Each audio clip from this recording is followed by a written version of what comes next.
দইরা চাইবা খালি চিল্লায় কলজা যায় ওরে কলজা যায় রে, মানে এটারে কলজার বেড়ামিতে ধরছে। এখন পাশে খাড়াইয়া লাঠি জাগাইয়া কয় কিরে মেহমা কইছি না আল্লাহর গজবে ধরবে, এখন সুখটা কেমন লাগে?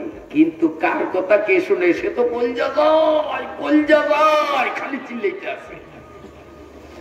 এরপরে মহিলা সামনের দিকে হাঁটে, কোথায় যাবে কোনো ঠিকানা নাই, আন্দাজে। কতটুক যাওয়ার পরে দেখে দুইজন পুলিশ একটা যুবককে হ্যান্ডকাপ লাগাইয়া পাছার উপরে রোল দিয়া পিটাইতেছে আর নিতেছে। পিটানের অবস্থা দেখা মেয়ে মানুষ মনটা নরম হইছে, সামনে যায় কয় পুলিশ ভাইরা এই মানুষটারে এইভাবে পিটান আপনাদের ভায়া লাগে না? কারে তুমি কোত্থেকে আসছো? পিটা এখনো কিচ্ছু না, এটা হলো প্রাথমিক নাস্তা, আসল পিটা হবে থানায়। মহিলাকে ওরে আল্লাহ রে, এইটা বলে আসল পিটা না, তাই যদি এই কায়দায় তা আসল পিটা কত বড় কঠিন। কি অপরাধ, এই লোকটা কি অন্যায় করলো এভাবে যে মারেন?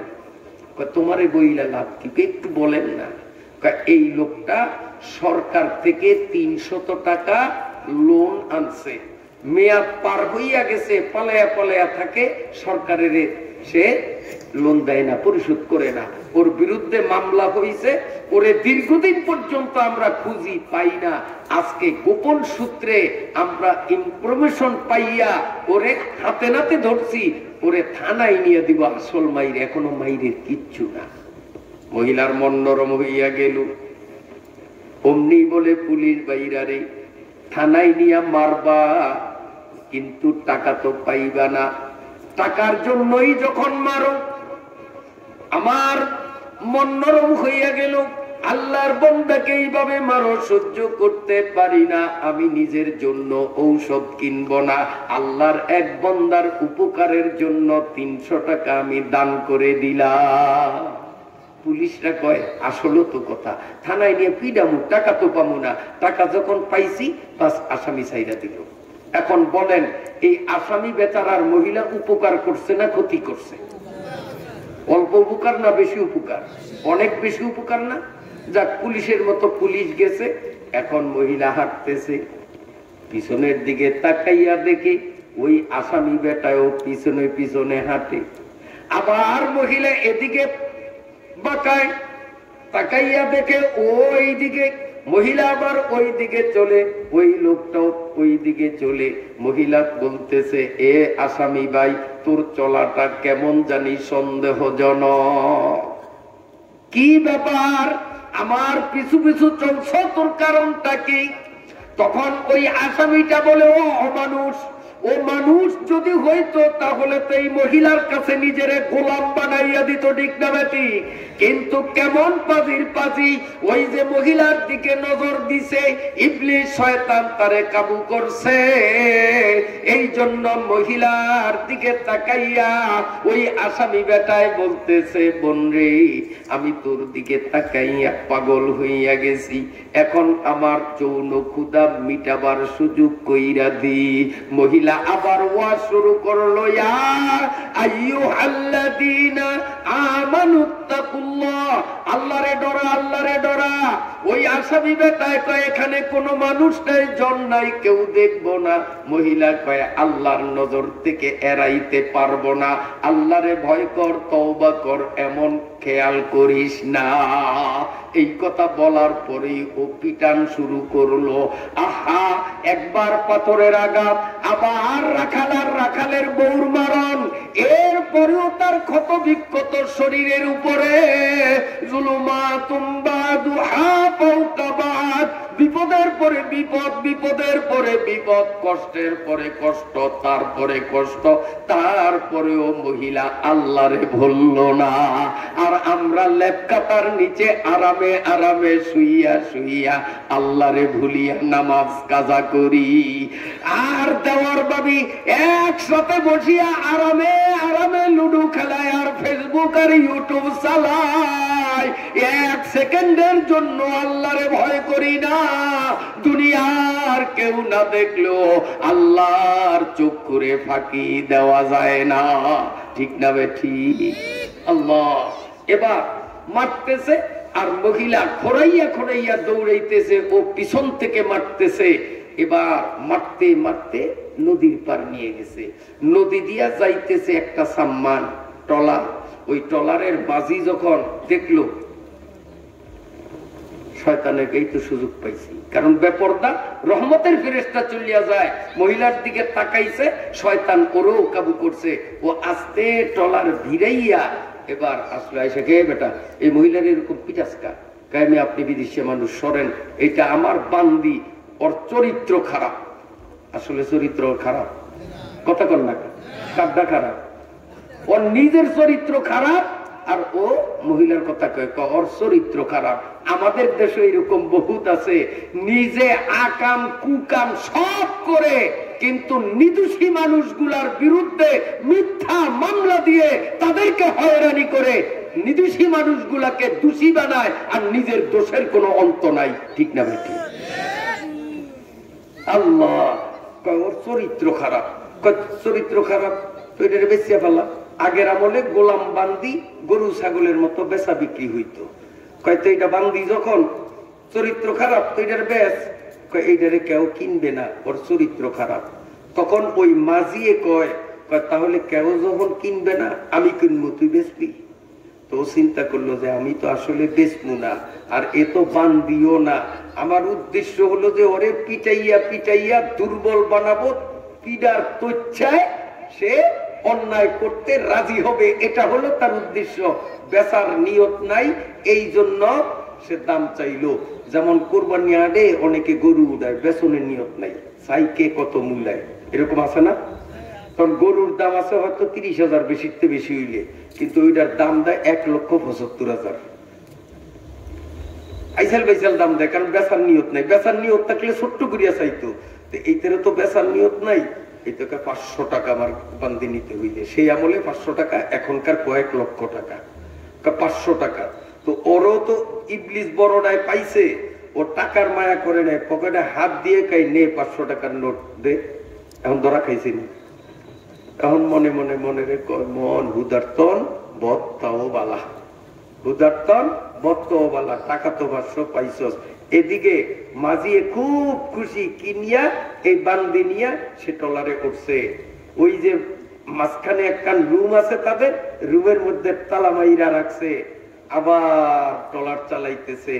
আর মাঝির মনের মধ্যে খালি কল্পনা জল্পনা, রাত কতক্ষণ হবে, আমার বাগি যুগীরা কোন সময় ঘুমাইবে, সেই সময় আমার মনের ক্ষুধা মিটাইব। নাউজুবিল্লাহ নাউজুবিল্লাহ। ঠিক রাত দুপুরে এক জায়গায় নৌকা নোঙ্গর করছে, নদীর মাঝখানে গ্রাফি ফেলাইছে, আর মাঝি মাল্লা সবাই শুইছে, কিন্তু উনি ঘুমায় না। অনেকক্ষণ পরে যখন দেখলো যে সব ঘুমাইছে, এখন কেউ আর জাগান নাই, আস্তের পরে দুয়ার খুলছে। দুয়ার খুলিয়া দেখে যেই মহিলাটার সারা শরীরে শুই রাখার জায়গাও বাকি নাই। পাথরের আঘাতে স্বামী স্ত্রী দুইজন, রাখাল আর রাখালের বউ মারাত্মক পিটানিতে, আবার আসামি বেটার অন্যায় ভাবে পিটানি খাইয়া এই মহিলার সারা শরীরের চামড়া গোস্ত গুলো হাড্ডির থেকে আলাদা। এমন অসুস্থ অবস্থায় মেয়েটার বিশ্রামের যথেষ্ট প্রয়োজন, তারপরেও বিশ্রাম করলো না, শুইল না, ওখানে বসে বসে আল্লাহ আল্লাহ নামের জিকির করি।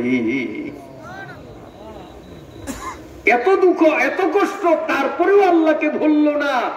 জিকির করা তার ফরজ ছিল না, তারপরেও সে নকল জিকির করে, আর আরামে আরামে আল্লাহর নাফরমানি আমরা করি। কত কপাল পরা হইলে এমনটি আমাদের দ্বারা সম্ভব। যাই হোক, ও আস্তে দরজা খুলে কুপ্রস্তাব দিল। মেয়েটা আগের মতো আল্লাহকে ভয় করার ওয়াজ শুরু করলো। কয় তোর ওয়াজ টোয়াজ বুঝি না, সব ঘুমাইছে, আমি আর নিজেকে কন্ট্রোল করতে পারি না, রাজি হবি কিনা বল, নইলে কিন্তু আমি শক্তি প্রয়োগ করব, কুস্তি ধরবো, জোর করে আমার মনের আশা পূরণ করবো। নাউজুবিল্লাহ। মেয়েটা তখন হাত উঠাইয়া আসমানের মালিক বলে ডাক দিল, গো আসমানের মালিক আল্লাহ, একদিকে আমি মেয়ে মানুষ দুর্বল, আবার পদে পদে মায়ের খাইতে খাইতে আরো দুর্বল। এই মাঝি হলো পুরুষ, আবার সুস্থ, কুস্তিতে আমি তার সাথে পারবো না, ইচ্ছায় তো আমি অন্যায় করব না, কিন্তু জোরপূর্বক আমাকে নষ্ট করলে আমি তো রক্ষা পাবো না। তার চেয়ে তোমার কাছে দোয়া করি, আল্লাহ তোমার ভয়তে এই পাপ থেকে আমি বাঁচতে চাই। আল্লাহ তুমি মেঘনা নদীটারে গরম করিয়া পাহাড়ের মতো উঁচা উঁচা ঢেউ নাচাইয়া এই টলার তুমি ডুবাইয়া দাও।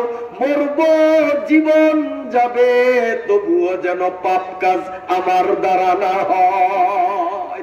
যখন এই মেয়েটা এভাবে দোয়া করলো, সেকেন্ডের মধ্যে কাল বৈশাখীর সেই বাতাস তুফান নদীরে গরম করলো। পাহাড়ের সমান ঢেউয়ের আঘাতে নৌকাটা তলাইয়া গেল। কে কোথায় ডুবিয়া গেল আজ পর্যন্ত তাদের হদিস নাই। সব তলাইয়া শেষ হইয়া গেল। সারা রাত ভীষণ তুফান।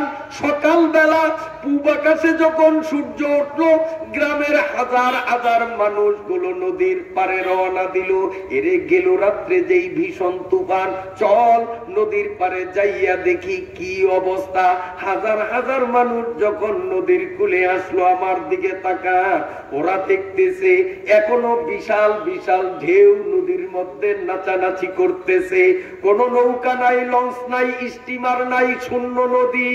এই বিশাল নদীর তুফানের মধ্যে একটা তক্তা, যেই তক্তার মাঝি নাই, মাল্লা নাই, দাঁড় নাই, বইটা নাই, গুণ নাই, ইঞ্জিন নাই, কিচ্ছু নাই। এই একটা তক্তা ভাসতেছে। আর এই তক্তার মাঝখানে নামাজের আত্তাহিয়াতুর সুরতে একটা মেয়ে মানুষের মতো দেখা যায়। এই তক্তা আল্লাহর নিপুণ কুদরতে নদীর বিশাল ঢেউগুলো চিরিয়া চিরিয়া বিনা ইঞ্জিনে কুলের দিকে আসলো। আস্তে আস্তে যখন একদম কুলের কাছাকাছি আসলো, সমস্ত মানুষগুলো নিচের দিকে নজর দিয়া কয়, আল্লাহ, এই মেয়ে লোকটা কতই না বড় আল্লাহর ওলি। কেউ সেদিকে তাকায় না, কারণ ওই এলাকায় একজন বুজুর্গ আলেম বাস করতেন। আর এলাকার লোকরা ওই আলেমের সাথে সুসম্পর্ক করার কারণে প্রত্যেকটা মানুষের দিলের মধ্যে আল্লাহর ভয় ছিল। ওই আল্লাহর ভয়ের কারণে মেয়ে লোকটার দিকে কেউ নজর করল না। আল্লাহর ফজলে সেই আলেমদের কেন্দ্র একটা মাদ্রাসা আল্লাহর ফজলে এখানে হইল। কিন্তু মনে বড় দুঃখ, এই এলাকার মুসলমানরা এই আলেমের কেন্দ্রের সাথে সম্পর্ক লাগাইতে যেমনটা উপস্থিতি দেখানো ছিল, তার 1000 ভাগের 1 ভাগও দেখাইতে পারলেন না। এটা কপাল পোড়ার লক্ষণ। আসলে যদি এভাবে সম্পর্ক যুক্ত করতেন, তো ওই এলাকার মুসলমানগুলো যেমন আল্লাহর ওলি, এই এলাকার সব মুসলমানগুলো ঢা আল্লাহর ওলি হয়ে যাইত। কথা ঠিক না বেটি? আল্লাহ শেষ করছি আমার ভাইয়েরা। এরপরে সবাই নিচের দিকে নজর, কত বড় আল্লাহর ওলি। সবাই দৌড়াইয়া ওই হুজুরের কাছে গিয়া সংবাদ দিল, হুজুর এই দেখলাম। হুজুরের কয়, তাই নাকি? তা আমি একটু যাই। হুজুরও আসছেন, আর সেই দেখলেন যে এখন একবারে নৌকা ভিড়বে ভিড়বে অবস্থা। হুজুর নিচের দিকে নজর দিলেন, নজর দিয়া বললেন, এ আল্লাহর ওলি, এই ভীষণ তুফানের মধ্যে এই তক্তায় এভাবে তুমি নদীর স্রোত কাটিয়া ঢেউ চিরিয়া চিরিয়া কুলে আসলা, তুমি না জানি কত বড় আল্লাহর ওলি। তোমার ইতিহাস একটু শোনাও, পরিচয় দাও।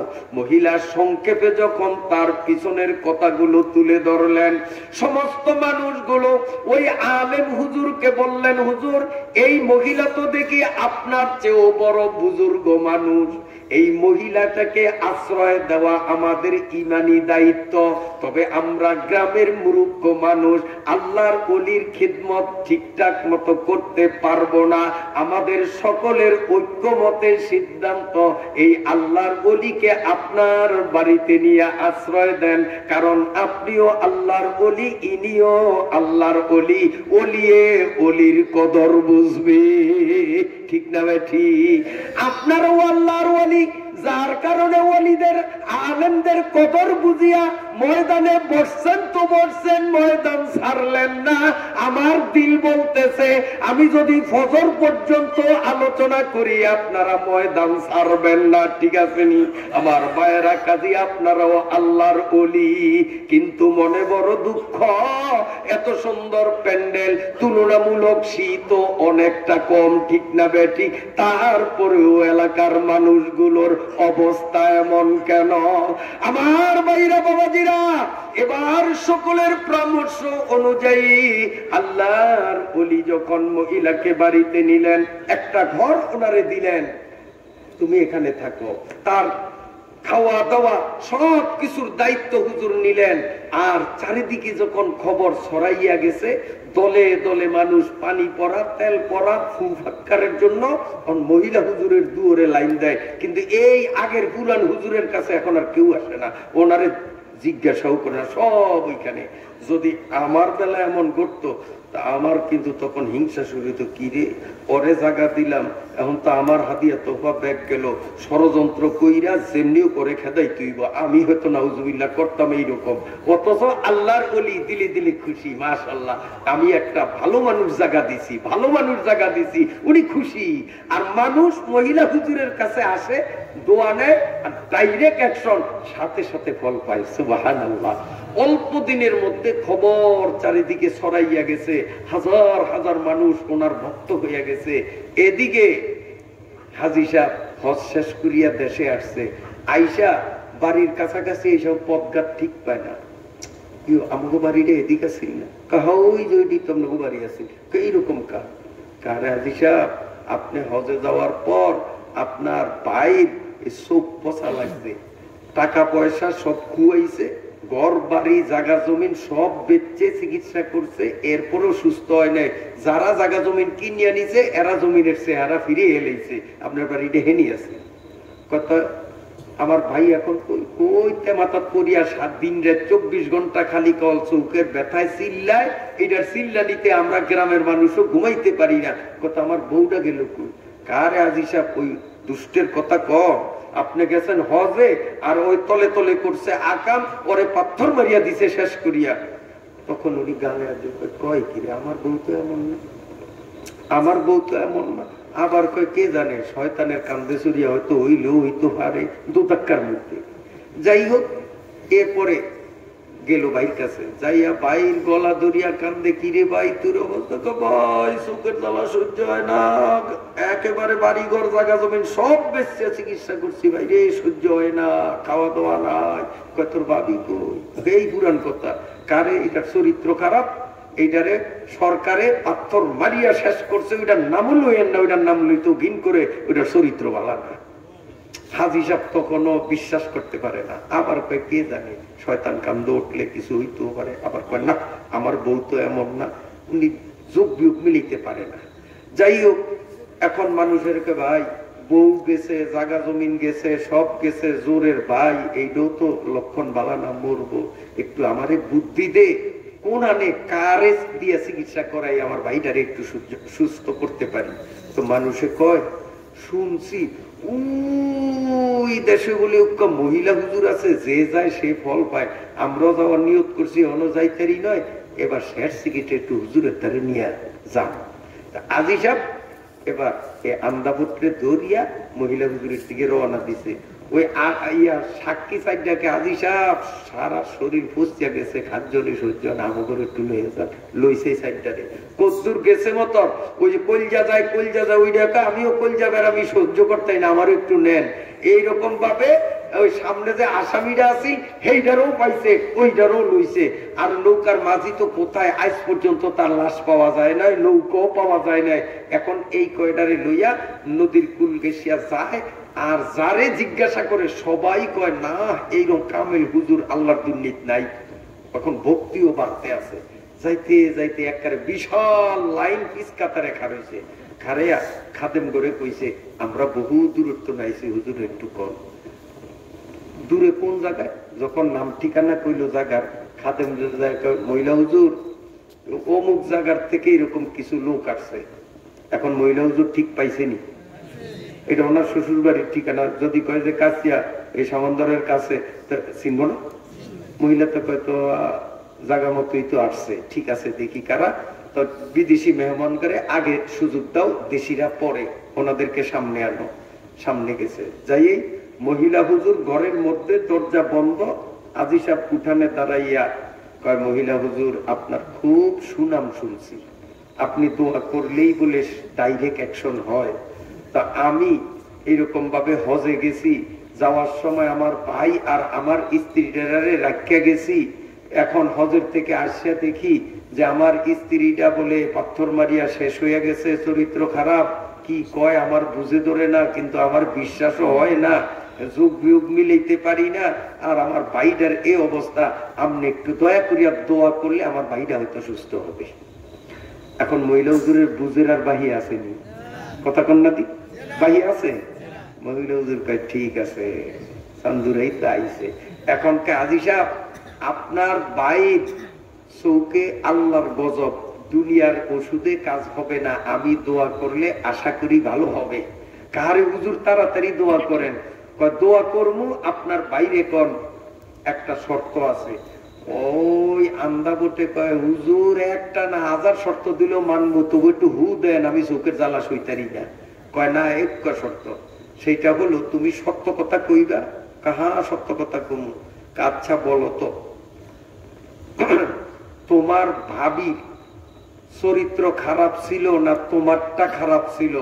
তোমার ভাবির বিরুদ্ধে তুমি যে মামলাটা দিছ, এটা কি সত্য মামলা দিছ না মিথ্যা মামলা দিছ? যদি সত্য কথা বলো তো আমি দোয়া করব, সুস্থ হবা, নইলে আমি দোয়া করব না। এতটুক বলার পরেই ভাইয়া রে ভাইয়া, আজি সাহেব কেমন কামেল হুজুরের দ্বারে লই আইছ, হুজুর এদি আমার সব কইয়া দেয়। পিসা গায়েব জানি, এত নিজের ঘটনা, এত সবই কইব। আরে সব জানে কামেল হুজুর, হুজুর সব সত্য, সব সত্য।